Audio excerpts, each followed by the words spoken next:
Assalamualaikum warahmatullahi wabarakatuh. Selamat sore teman-teman. Apa kabar teman-teman pada sore hari ini? Saya berharap pada sore hari ini kembali menemui teman-teman pemirsa setia kursus Brugak dalam keadaan selalu sehat, selalu semangat, selalu ceria, dan tentunya tidak kurang suatu apapun, sehingga teman-teman tetap dapat melanjutkan aktivitas teman-teman seperti biasa tanpa kurang suatu apapun. Bertemu kembali dengan saya dalam channel Kursus Brugak, belajar bahasa Inggris itu menyenangkan. Pada video kali ini, kita akan kembali membahas tentang conjunction atau kata hubung.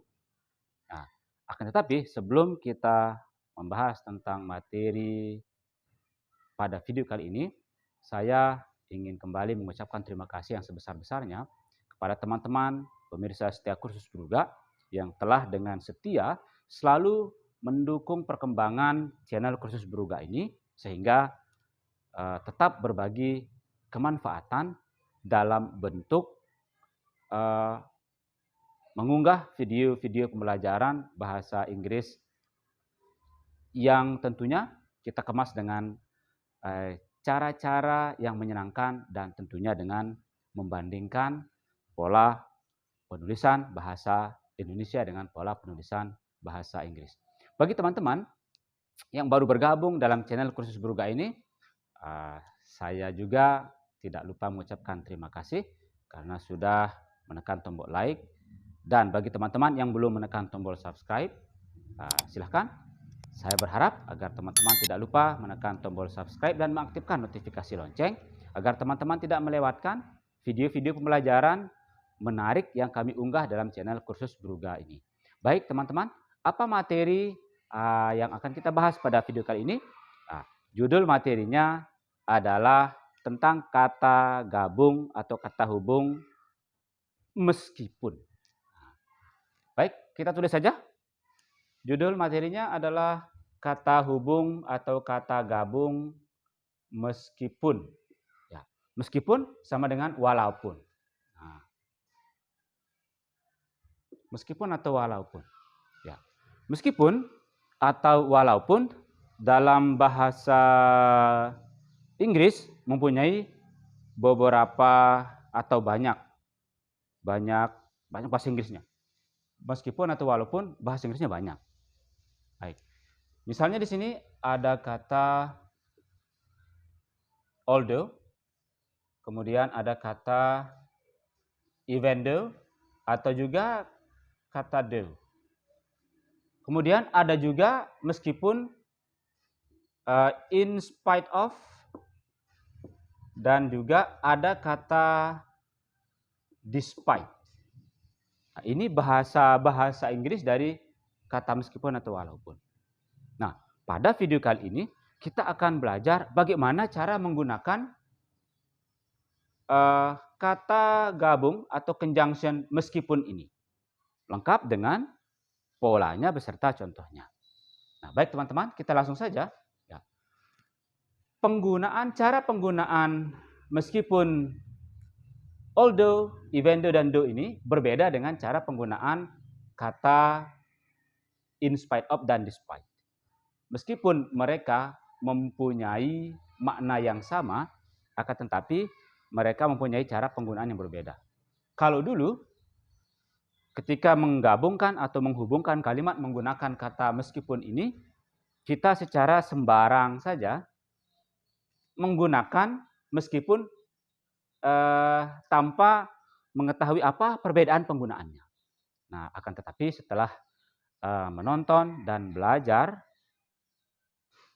mengenai perbedaan penggunaan kata meskipun ini, saya berharap teman-teman tidak akan mengalami kekeliruan lagi dalam menggunakan atau menghubungkan kalimat menggunakan kata meskipun. Baik, cara menggunakan although, even though, dan though, dan kata hubung though atau meskipun though, although, dan even though berbeda dengan cara menggunakan kata meskipun, in spite of, dan despite. Berbeda. Baik, apa perbedaannya? Although, even though, dan though, meskipun pertama ini, meskipun yang di sebelah atas, cara penggunaannya adalah although, even though, dan though diikuti oleh sebuah simple statement atau simple sentence. Kita tulis saja simple sentence atau simple statement. Apa maksud daripada simple sentence atau simple statement?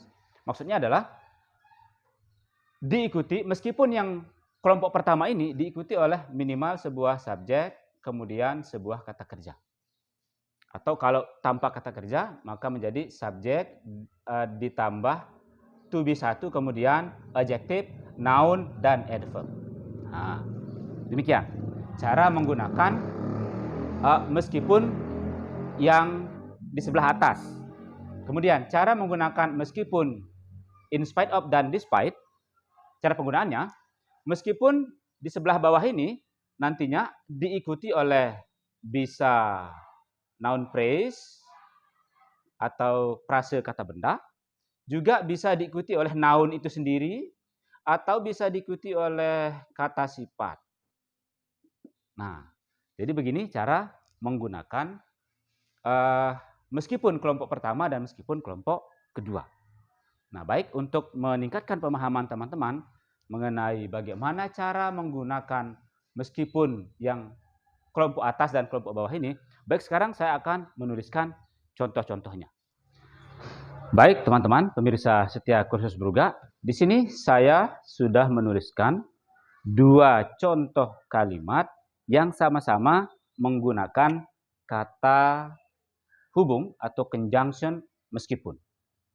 Nah, di sini sekarang kita melihat dalam penulisan kalimat bahasa Indonesianya, pada contoh pertama kita melihat setelah kata meskipun terdapat sebuah simple statement atau simple sentence. Simple statement atau simple sentence adalah kalimat yang mempunyai satu ide. Jadi untuk mengetahui apakah kalimat tersebut simple statement atau simple sentence, kita harus melihat bahwa kalimat itu minimal terdiri atas sebuah subjek dan sebuah kata kerja. Atau kalaupun tanpa menggunakan kata kerja, maka kita harus melihat bahwa kalimat tersebut minimal terdiri atas sebuah subjek dan sebuah kata sifat atau kata benda. Itu cara untuk mengetahui apakah kalimat tersebut adalah simple statement atau simple sentence. Minimal terdiri atas sebuah subjek, kemudian kata kerja, atau sebuah subjek, kemudian kata benda atau keterangan. Baik, di sini pada contoh pertama kita melihat ada penggunaan meskipun yang diikuti oleh sebuah subjek dan sebuah kata sifat. Maka mobil itu mahal adalah simple sentence atau simple statement. Sehingga nanti untuk membahasa Inggriskan kalimat ini kita menggunakan meskipun yang di sebelah atas atau meskipun kelompok pertama. Kemudian teman-teman, pada contoh kedua kita melihat setelah conjunction meskipun kita melihat langsung ada kata sifat.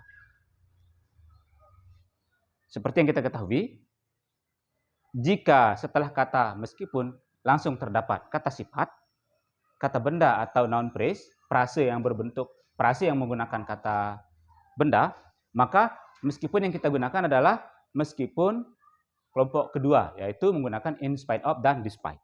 Baik teman-teman, kita langsung saja bahasa Inggriskan kalimat-kalimat ini. Dia tetap membeli mobil itu, bahasa Inggrisnya adalah he still membeli. Buy, karena subjeknya adalah he, maka kita tambahkan s. Ingat lagi bagaimana pola penulisan kalimat dalam bentuk waktu simple present.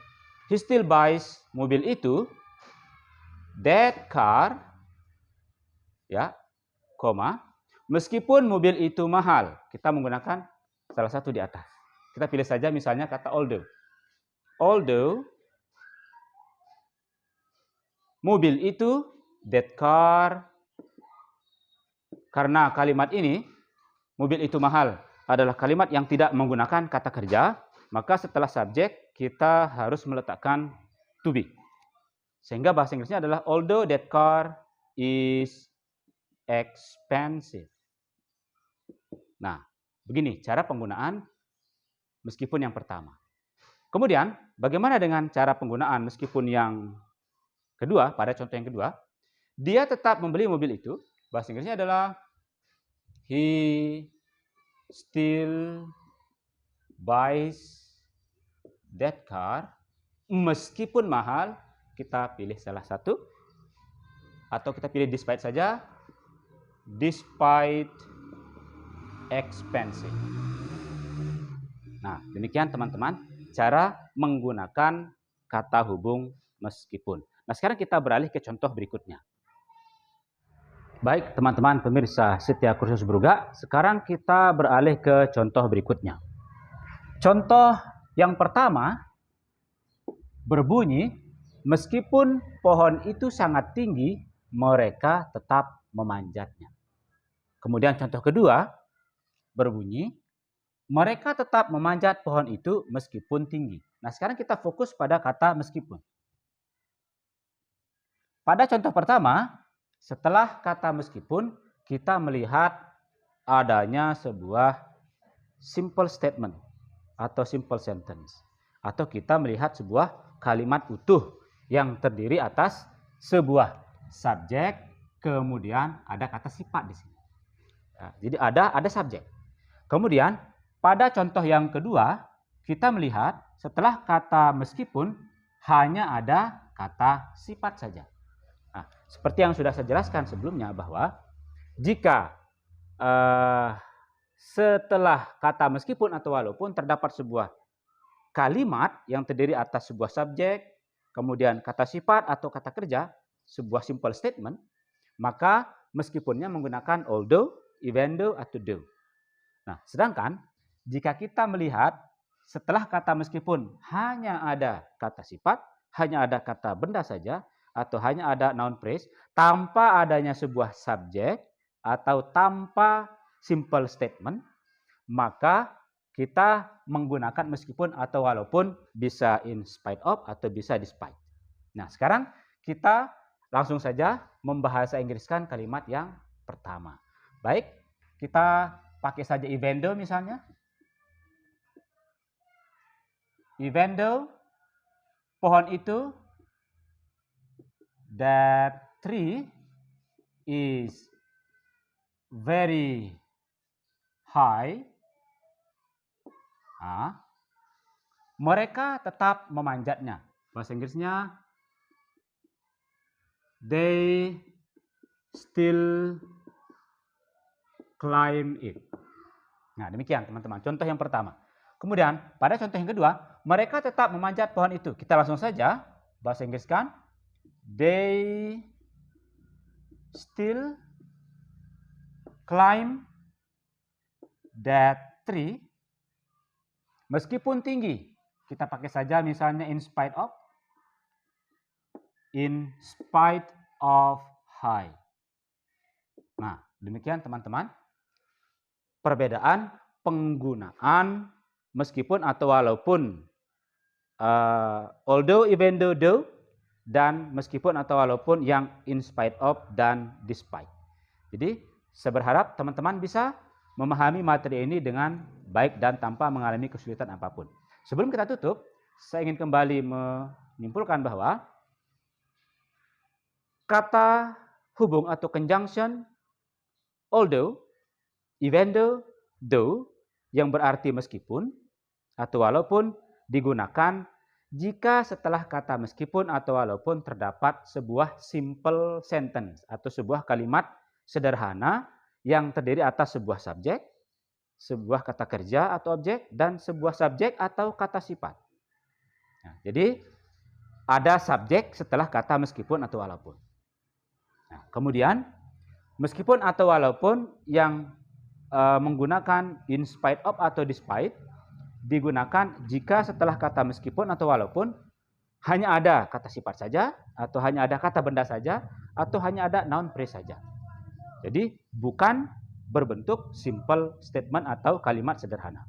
Nah, demikian teman-teman materi mengenai bagaimana perbedaan penggunaan meskipun atau walaupun, in spite of, despite, dan although, even though, dan though. Saya berharap teman-teman bisa memahami materi ini dengan baik dan tidak mengalami kesulitan yang berarti. Jika teman-teman ingin berinteraksi lebih lanjut dengan saya mengenai materi ini, silakan meninggalkan jejak di kolom komentar atau teman-teman bisa menghubungi saya melalui laman Facebook saya. Terima kasih atas perhatian teman-teman. Assalamualaikum warahmatullahi wabarakatuh.